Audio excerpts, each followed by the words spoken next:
सूरत के उधना क्षेत्र में बुरखा पहनकर चोरी करने वाला आरोपी पकड़ा गया। सूरत के उधना बीआरसी लक्ष्मीनारायण इंडस्ट्रियल में फैक्ट्री में बुरखा पहनकर अंदर घुसकर नकद रुपये की गरफोड़ चोरी करने वाले दो आरोपियों को नकद रुपये 10,80,000 के मालमत्ता के साथ पकड़ लेती उधना सर्विलांस पुलिस दिनांक 10 जनवरी 2025 को बुरखा पहन के लक्ष्मीनारायण इंडस्ट्रियल में प्लॉट नंबर 60 से लेके 63 में रघुपति फैशन नामक की फैक्ट्री में पीछे के भाग में आया बाथरूम की बारी की लोहे की चाली और सलिया काट के फैक्ट्री में प्रवेश कर ऑफिस में रखे नकद रुपये 11,85,000 के माल मत्ता के साथ चोरी कर और चोरी करने के बाद एक कोरा कागज की चिट्ठी में आपका कारीगर नाम की चिट्ठी टेबल पर रख भाग जाने वाले आरोपी लाला उर्फ नेल उर्फ गरखा उर्फ राज श्रीहरी दंडपाणी बिशोई उम्र 32 और गिरीश उर्फ धीरज वंजीभाई पाटिल उम्र 36 को पकड़ लेके इनके खिलाफ कानूनी कार्यवाही की गई है। आप देख रहे हो यश दर्शन न्यूज चैनल, संपादक मुकेश पाटिल के साथ। जी सर, તારીખ 9-10ની રાત્રિ દરમિયાન ઉધના પોલીસ સ્ટેશન વિસ્તારની અંદર બીઆરસી લક્ષ્મીનારાયણ ઇન્ડસ્ટ્રીયલનો એક ખાતું છે, જેમાં રઘુપતિ ફેશન નામની એક દુકાનની અંદર રાત્રે ગરફોડનો બનાવ બનેલો હતો, જેમાં ડ્રોવરની અંદરથી 11,85,000ની ચોરી થયેલી હતી, જેની અંદર જે સીસીટીવી ફૂટેજ ચેક કરતા એવું જણાઈ આવેલું હતું કે એક ઈસમ એના બાથરૂમની ગ્રીલને તોડીને અંદર દાખલ થાય છે। એણે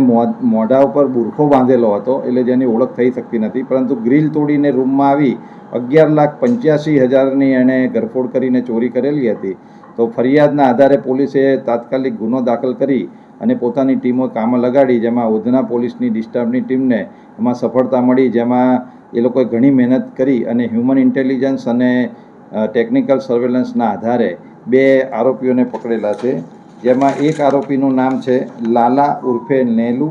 ઉર્ફે ગુરખા ઉર્ફે રાજ, જે મૂળ ઓરિસ્સા ગંજામનો રહેવાસી છે, અને બીજો આરોપી છે ગિરીશ ઉર્ફે ધીરજ વનરાજ પાટીલ, જે જલગાંવ મહારાષ્ટ્રનો રહેવાસી છે। આ બંને આરોપીઓ અગાઉ પણ ઘણા ગુનામાં પકડાયેલા છે, જેમાં જે આ લાલા ઉર્ફે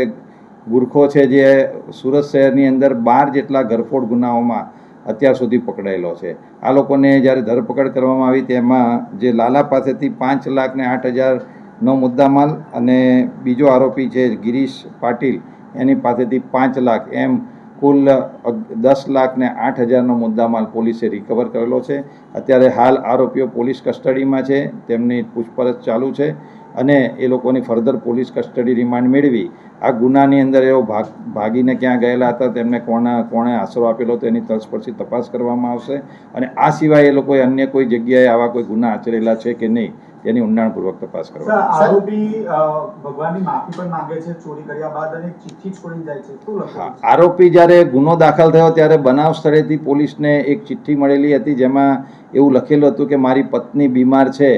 જેનાથી હું આ કૃત્ય કરું છું, એવું એણે એક ચિઠ્ઠી મૂકેલી હતી, પરંતુ તેનાથી કોઈ વસ્તુ આઈડેન્ટિફાય થઈ શકતી નથી, એટલે પોલીસે અજાણ્યા ઈસમો વિરુદ્ધ ગુનો દાખલ કરેલો હતો, પરંતુ પ્રાથમિક પૂછપરછમાં એવું ધ્યાને આવેલું છે કે આ રીતની ચિઠ્ઠી મૂકીને પોલીસને ગેરમાર્ગે દોરવાનો એમણે પ્રયત્ન કરેલો। ના, એ પોલીસને મિસગાઈડ કરે એ રીતની એણે પ્રયત્ન કરેલો છે, એવું અત્યારે પ્રાથમિક પોલીસે ઘણા બનાવ બન્યો એ જ વખતથી પોલીસે ઘણા સીસીટીવી, કારણ કે એ લોકો સીસીટીવીમાં બુરખો પહેરીને જણાયેલા આવેલા હતા, ક્યાંથી આવ્યા અને એ બધી ટોટલ ટચ પછી તપાસ કરતાં પોલીસ ઊંડાણ સુધી પહોંચી। એમાં હ્યુમન ઇન્ટેલિજન્સનો પણ ઘણો મોટો રોલ છે, જે અત્યારે કહી શકાય તેમ નથી। Thank you.